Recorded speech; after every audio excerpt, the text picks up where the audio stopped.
He had taken the explosion's fragments to save the alien girl, then awoke to an air thick with the acrid stench of smoke and scorched metal. Sparks danced through the wreckage like furious fireflies, and the low hum of dying electronics echoed through the corridor. Kale stumbled forward, clutching the shards that had scattered from the blast moments before. His lungs burned with every breath, but there was no time to stop, only to move. "Stay with me, Mira," he shouted, his hoarse voice bouncing off the metal walls.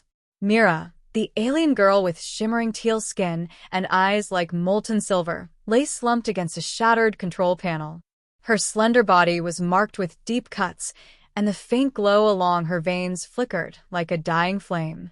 The fragments Kale carried, crystalline shards from the station's reactor, were the key. In that split second between the explosion and survival, he had somehow understood. These fragments could stabilize her life force. The blast had been sudden, a roaring surge of raw energy tearing through the outer research station orbiting Ironder 6. Kale had been studying alien relics in the lab when the containment field failed. One heartbeat, he was cataloging Mira's bioluminescent crystal samples. The next, chaos consumed everything. Fire, shrapnel, alarms. And through it all, Mira had been thrown across the room, unconscious. Now Kale knelt beside her, pressing the shards against her chest where her energy core pulsed faintly. The crystals vibrated in his hands, warm and alive. A faint light bloomed outward, washing the ruined corridor in a ghostly glow. Mira's eyelids fluttered, and a soft whimper escaped her lips. "Just hold on, Mira. Please," Kale whispered, voice trembling. The station rumbled again, as though it grieved its own destruction. He felt the shards sinking with her heartbeat. Slowly, the light along her veins brightened, warmth spreading through her small frame. She gasped, and her eyes opened. Kale exhaled in relief. But before he could speak, the floor shuddered violently. The explosion had destabilized the main reactor. They had minutes before the entire facility tore apart. He lifted Mira into his arms, ignoring the pain from the deep gash across his shoulder. "Hold on," he barked, running down the corridor toward the maintenance lift. Sparks rained down from a ruptured conduit, the air filled with the screech of twisting steel.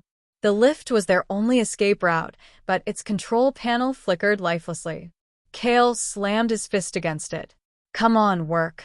The shards pulsed again, glowing faintly in his hand, guiding him. With one final desperate strike, the lift came alive, dropping downward with a violent jolt that sent them crashing against the walls. Each second stretched endlessly until the lift screeched to a stop. Kale forced the doors open and stumbled into the escape bay, now a wreck of torn cables and shattered pods.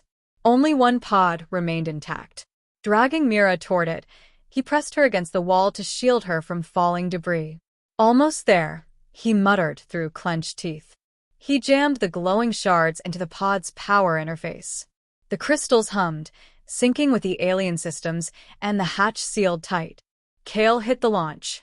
The base shook violently as the pod blasted free. Outside, the research station folded inward on itself, collapsing in a storm of flame and metal. Silence followed. Kale turned to see Mira watching him, fragile, trembling, but alive. "You saved me," she whispered weakly. Kale smiled faintly. "We saved each other." Relief flooded him, but only for a moment. The pod shook violently once more, and darkness swallowed him whole. When he awoke, he was no longer inside the pod. Harsh golden light stung his eyes. He sat up slowly, surrounded by a world shimmering with iridescent color. Towering crystalline trees rose above him, their branches singing faint harmonies. Strange luminous beings floated gracefully through the air, studying him with unblinking eyes. Then he saw her, Mira, standing beside him, fully healed, her eyes glowing brighter than ever. "Kale, you're awake," she said softly, her melodic voice echoing through the surreal landscape. He blinked, trying to make sense of it all. "Where are we?" Mira extended her glowing hand. "You took the fragments to save me. The shards chose to bring us here, to the Nexus realm, the sanctuary of my people. You saved me, And in return, we've saved you. Kale's mind raced. The fragments, the explosion, the escape.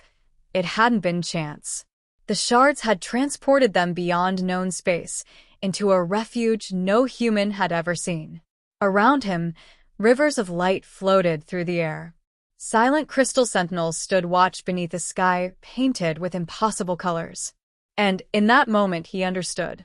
He had thought he was saving one life that day. But instead, he had stepped into an entirely new existence. Standing beside Mira, he realized a deeper truth. Some explosions don't just destroy, they create. If you have the courage to reach through the fragments, new worlds await. Mira's luminous eyes met his. "Welcome, Kale," she said gently. "You're home for now." He nodded, feeling both the weight of all he'd lost and the infinite horizon ahead. For the first time since the blast, he felt truly alive. Far above, the remnants of the destroyed station drifted silently in orbit over Islander 6, a memory of what once was, and a reminder of the extraordinary life that had just begun.